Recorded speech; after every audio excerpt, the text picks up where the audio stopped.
So happy to see my next guest back in the cage coming up here on October 10th. He's going to be taking on Alejandro Perez. It is Thomas Almeida joining me here on the program for the very first time. Thomas, how's it going? Everything is good, man. Perfect. Super happy to be here.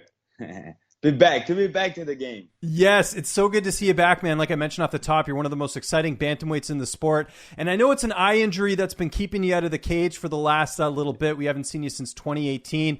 What caused that eye injury? I was always curious about that. Was it something that you suffered in training? In training, my last training camp, I was supposed to fight Marlon Vera.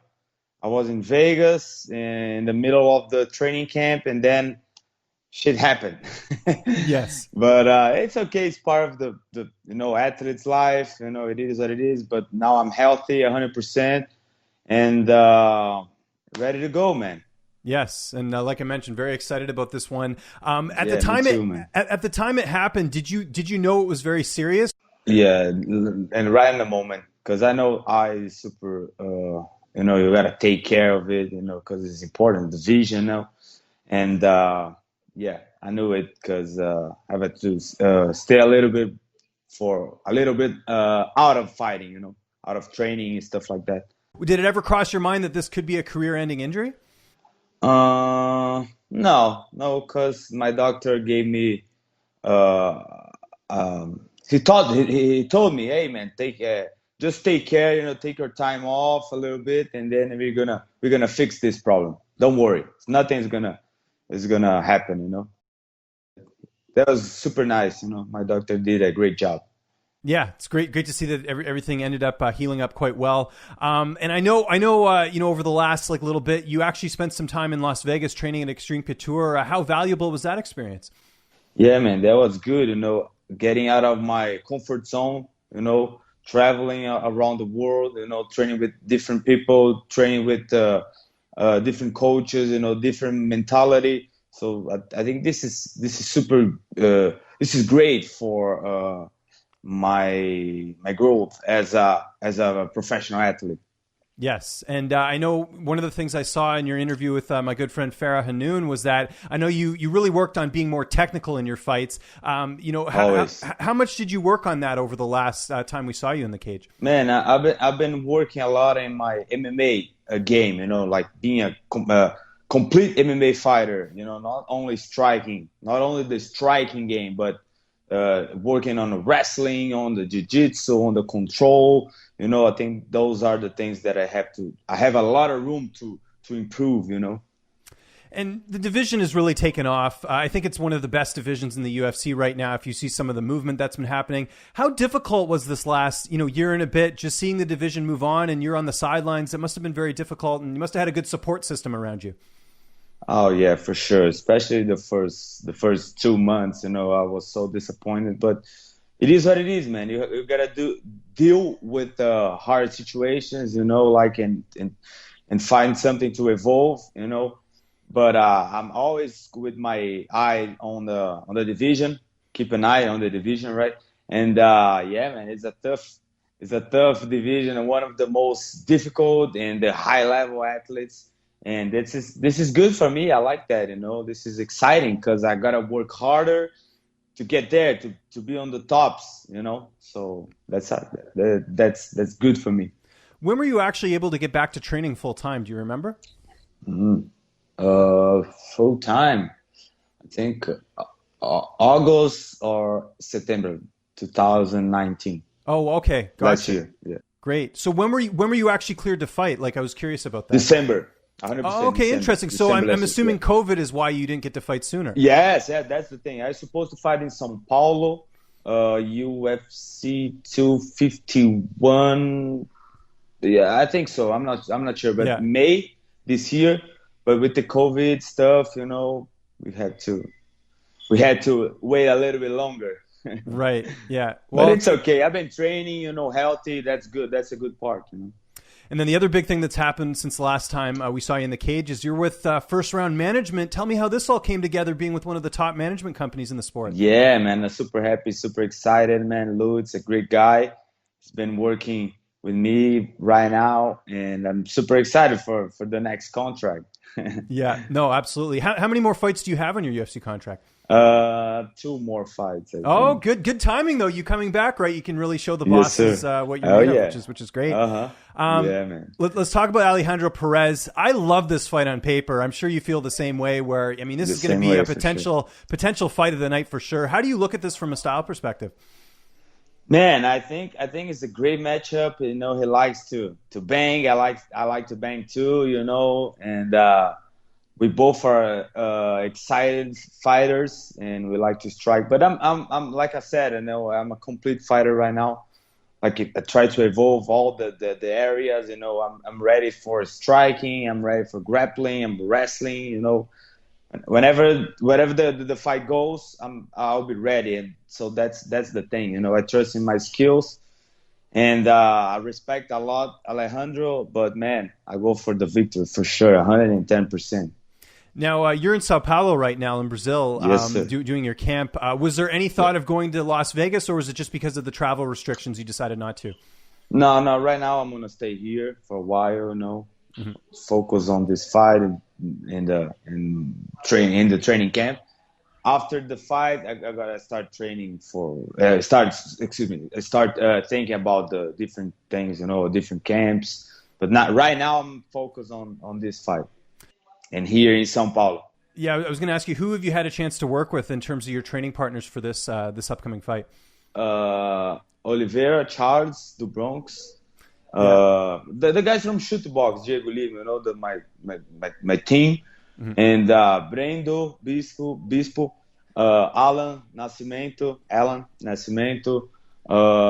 the guys from Daniel Willie Cat. He's a beast, man, striker, strong, and the whole crew, man. Who crew, like my family, you know, those guys are like my family. The guys from Shoot Box, Diego Lima. How much confidence does it give you getting to work with someone like Charles Oliveira, who's really, I mean, I think he's a top 5 lightweight in my opinion. I think you could take any of those guys on. What's it like getting to work with him every day?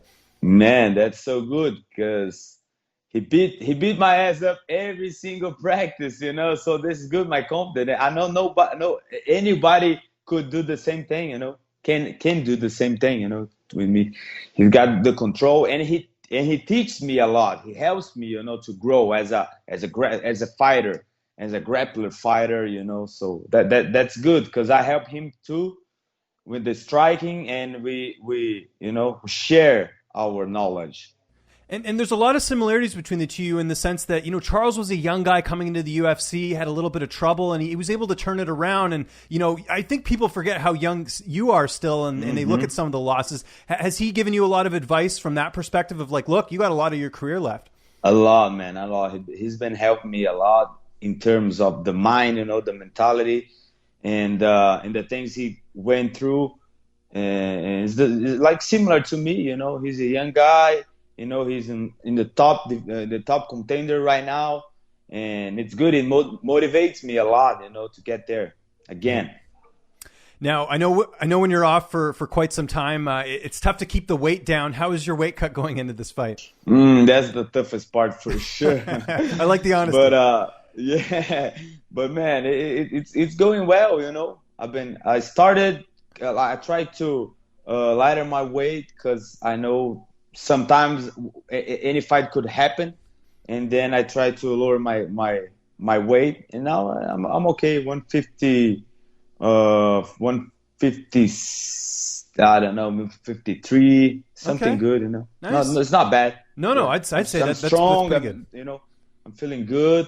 So this is the most important thing. I'm feeling strong, feeling happy. Enjoy the process, you know. Now, this is going to be taking place in Abu Dhabi on Fight Island, which is very cool. How long is that travel for you to get over there from Sao Paulo? Oh, man, I'm not sure, but I think it's 15 hours. Is it really? Okay, yeah, so it is a pretty far away, so yeah. Yeah, it's almost the same when we talk about Vegas, you know, 15 hours from São Paulo. You're used to it, yeah. It's not bad, yeah. Yeah, you're a veteran. Yeah. That's good. Who's going to be in your corner for this fight? Diego Lima. Oh, nice. And my jiu-jitsu coach, Fabio Caloi. Excellent. And how do you see the fight playing out on the 10th? Because, I think we're just going to see nothing but a slugfest in this one. It's going to be a great matchup. Oh yeah, for sure. I want to dictate the pace of the fight for sure.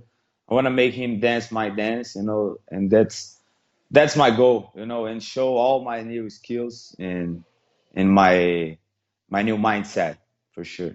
And have fun, of course, have fun. That's the goal, have fun. Yeah. No, well, you usually do in your fights. It's always Yeah. exciting to watch you in there. It's been a bit of time off, but where do you feel like a win over Alejandro would put you in the division? Because you still have a really great record. I think people forget how good you are in that division. Yeah, man. I think I don't know. I need to prove my skills and to prove my value again.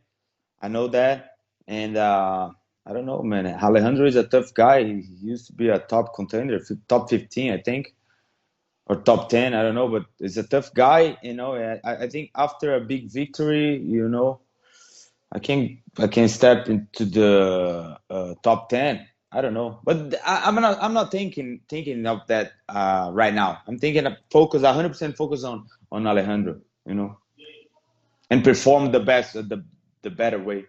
Yes. No, I 100%. Got to have the focus on the fight. Yeah, for sure. I was going to say my last question. What are you doing for downtime right now? Like, what are you doing outside of training? Do you play any video games? Do you watch any TV? What would I find you doing when you're not in the gym training? Man, I'm watching some Netflix series, Cobra Kai. Cobra Kai, nice. Cobra Okay. Kai, yeah, Cobra Kai. Yeah, I like that a lot. I've been reading a lot. I started reading books, so this is something new in my life, and I've been enjoying a lot. And I don't know, man. I like to go to the beach, watch the take sun, go to the beach, see the ocean. Like those things. And your English is really good. Is that just from watching TV and reading? Like, how did you get so good at it? Because it's getting better. No, I think it's great. Yeah. Yeah, thanks, man. I appreciate that. But yeah, I've been studying a lot. Yeah. I know it's important. I work for an American company. I think it's a good way to communicate. I think communication is super important. And I like the English. I like English. Yeah, So that's good. It's easy to study and to learn. And it's going to get you more fans too, right? The English fans, they For can sure. understand you, which is great. So For sure, that's 100%. awesome. Yeah. Awesome. That's- Thomas, this that's was my so point. much fun. Thank you so much for the time, man. I really appreciate it. Just remind Thank people you. where they can find you on social media. And if you have any sponsors or anyone you want to thank, I'll give you the last word. Man, my Instagram is Thomas Almeida CB. And I'm always there, man. Text me, send me pictures, videos. I like to show some sequence every week. I show some striking sequence. So go there and watch my Instagram. It's super cool.